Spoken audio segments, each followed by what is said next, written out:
Welcome to Chandra study centre. இன்றைக்கி நம்ம பார்க்க போகிறது அக்கௌண்டன்சி போகிறதுக்கு முன்னாடி நமக்கு 3 ரூல்ஸ் இருக்குது. அந்த 3 ரூல்ஸை ஃபார்முலாவை நம்ம படிக்கணும். அந்த 3 ஃபார்முலாவை தெரிஞ்சிங்கன்னா அக்கௌண்டன்சி நம்ம ஈஸியாக புரிஞ்சுக்கலாம். Personal account, real account, nominal account. Real அக்கௌண்ட்டை நம்ம கேஷ் அக்கௌண்ட் அப்படின்னு நம்ம சொல்லலாம். பர்சனல் அக்கௌண்ட்னா தமிழில் ஆல்சார் கணக்கு. ஆள்னா யாரு? நபரை குறிப்பது. நபர்னா யார் யார் வருவாங்க? Cash received from Raja ₹2000. அப்போ ராஜா என்றவர் யாரு? ஒரு பர்சன். அப்போ ஒரு பர்சனல் அக்கௌண்ட் வந்துடணும். அப்புறம் பேங்க், அவர் பர்சனல் அக்கௌண்ட் வந்துடும். இந்த மாதிரி நேம் உள்ளது எல்லாமே ஒரு கம்பெனி நேம் வந்தால் அது பர்சனல் அக்கௌண்ட் ஃபார்முலாக்குள்ள இந்த ஃபர்ஸ்ட் ஃபார்முலாக்குள்ள வந்துடணும். அந்த பேஸ் பண்ணி தான் debtor receiver, creditor giver. Cash received from Raja ₹2000. Raja கிட்ட இருந்து 2000 நம்ம வாங்குறோம். இங்கே ராஜா யாரு? கிவர். இந்த மாதிரி கிவர் யாரு, ரிசீவர் யாரு அப்படின்னு நம்ம ஐடென்டிஃபை பண்ண கற்றுக்கணும். அதுமாதிரி நேம் வந்தால் இந்த பர்சனல் அக்கௌண்ட்டுள்ள நம்ம போயிடணும். அடுத்து ரியல் அக்கௌண்ட் அல்லது கேஷ் அக்கௌண்ட், தமிழில் ரொக்க கணக்கு. இதில் நாம் பெரும்பாலும் கேஷ் சம்மந்தப்பட்டதை மட்டும்தான் மைண்டில் வச்சுருக்கோம். இந்த ஃபார்முலா படிக்கும்போது நீங்கள் கணக்கு வழக்குகள் எழுதும்பொழுது நம்ம கம்பெனி தான் அப்படின்னு நினச்சிக்கிட்டு தான் அந்த சமூகத்தில் நீங்கள் போய் போடணும். அப்படி போட்டால் இந்த ஃபார்முலா ஈஸியாக மனசில் உங்களுக்கு பதிஞ்சிடும். கவனிங்க, real account and cash account. Cash account ரொக்க கணக்கு. Debit what comes in, credit what goes out. உள் வருவதை பற்றுவை, வெளிச்செல்வதை வரவுவை. தமிழில் உள் வருவதை பற்றுவை, வெளிச்செல்வதை வரவை. கேஷ் எடுத்துங்க. இப்போ பாருங்க, சேல் ஆஃப் குட்ஸ் ஃபார் ₹5000. ஒரு 5000க்கு ஒரு பொருளை விற்கிறீங்க. நீங்கள் ஒரு கம்பெனி வச்சு நடத்துறீங்க. ஒரு 5000க்கு ஒரு பொருளை விற்கிறீங்க. அப்போ உள்ள என்ன வருது? கேஷ் மட்டும் பார்க்க, கேஷ் மட்டும் மைண்டில் வச்சுங்க. பொருள் வெளில போகுது விற்கிறது மூலிமா. பணம் நமக்கு என்ன பண்ணுது? பணம் உள்ள வருதா? கேஷ் உள்ள வருதா? டெபிட் வாட் கம்ஸ் இன். இது மீனிங் புரிஞ்சுங்க. கணக்கு போடுறப்ப உங்களுக்கு புரிஞ்சிடும். அப்போ டெபிட் வாட் கம்ஸ் இன். ஓகேவா? Credit what goes out. Suppose நீங்கள் ஒரு பொருளை வாங்குறீங்க. Purchase of goods for ₹10,000. நீங்கள் ஒரு பொருளை வாங்கும்போது உங்ககிட்ட இருந்து காசு வெளியில் போகுது. அப்போ கேஷ் மட்டும்தான் இந்த ஃபார்முலா மையமாக வச்சு நீங்கள் பார்க்கணும். கேஷ் உள்ளே வருது, கேஷ் வெளியில் போகுது. எப்போ உள்ளே வரும், எப்போ வெளியில் வரும், அந்த கொஸ்டினை படித்து புரிஞ்சு பார்த்து நீங்கள் சேல் ஆஃப் குட்ஸ் ஃபார் ₹5000னா கேஷ் நமக்கு உள்ளே வருது. அப்போ டெபிட் தான் what comes in. Debit what comes in debit காலத்தில் போயிடணும்.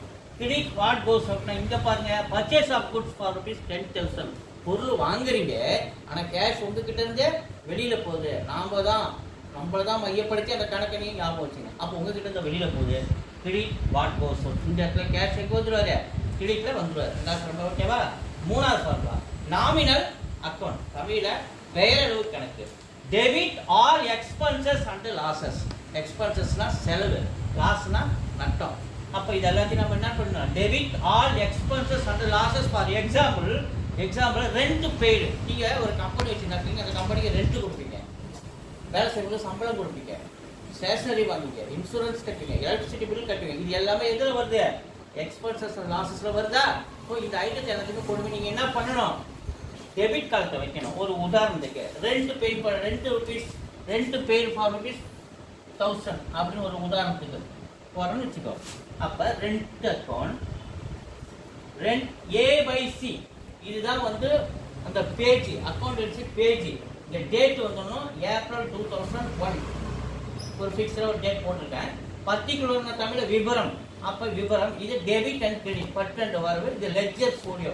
இது இப்படி தான் ஒரு பேஜ் உங்களுக்கு அக்கௌண்டன்சி பேஜ் இருக்கும். இதில் நம்ம எப்படி போகிறோம்னா, இப்போ ஏப்ரல் 2001 டேட் வைஸ் கொடுத்துருப்பாரு. நம்ம ஒன்றுன்னு ஒரு டேட் போடுறேன். ரெண்ட் அக்கௌண்ட் டெப்டார், DR போட்டு ப்ராக்கெட்டில். DRனா டெப்டார் அர்த்தம். ஏன் ரெண்ட் அக்கௌண்ட் இங்கே வராரு? Debit all expenses and losses. Expenses and losses செலவில் வருதா? அப்போ ரெண்ட் என்ன செலவில் போயிடுறாரா? அதனால் டெபிட் காலத்துக்கு நேராக 1000, கிரெடிட் காலத்துக்கு நேராக ஒரு கோடு. அப்போ இன்னொன்று, நீங்கள் ரெண்ட் கொடுக்கும்போது கேஷ் உங்கள் கையிலேருந்து வெளியில் போதா? செகண்ட் ஃபார்முலாவுக்கு போயிடணும். கேஷ் வெளில போதா? Credit what goes out. Cash வெளில போகுது. அப்போ கேஷ் அக்கௌண்ட். A/C அப்படி கம்பல்சரி வரணும். கிரெடிட் இங்கே கோடு போட்டேன். கிரெடிட்டுக்கு நேராக 1000. ஏன்னா இங்கே பாருங்க, கிரெடிட் வாட் கோஸ் அவுட். காசு வெளில போகுது, கேஷ் வெளில போகுதுன்னா கேஷ் காலத்தில் நம்ம என்ன பண்ணுறோம், 1000 rupees போகிறோம். இது சும்மா ஒரு எக்ஸாம்பிளுக்காக சொல்லித்தரேன். நம்ம கணக்கு போடும்போது இன்னும் விவரமாக எங்கெங்கே என்னென்ன பண்ணணும் கரெக்டாக நம்ம சொல்லுவோம். ஓகே, இங்கே கீழே ஒரு குறிப்பு எழுதணும். என்னன்னா ஒரு குறிப்பு எழுதணும். Rent paid, rent paid within bracket, rent paid within bracket. இப்படி தான் நாம் ஒரு ஜேர்னலை எழுதணும். இதுக்கு பேர் என்னது, ஜேர்னல். இதுக்கு பேர் என்னது, ஜேர்னல். இந்த ஜேர்னல் என்ட்ரிஸ் போகிறதுக்கு முன்னாடி இந்த ஃபார்முலாஸ் எல்லாத்தையும் நம்ம மனப்பாடம் பண்ணி வச்சுக்கணும், எழுதி பார்க்கணும். நிறைய வாட்டி எழுதி பாருங்க, எழுதி பார்த்துட்டு ப்ராக்டிஸ் பண்ணுங்க. இந்த ஃபார்முலா மாற்றிட்டீங்கன்னா நீங்கள் சம்மு நம்ம ஈஸியாக போடலாம். தொடர்ந்து வகுப்பு பாருங்க, சப்ஸ்கிரைப் பண்ணுங்க. நன்றி, வணக்கம்.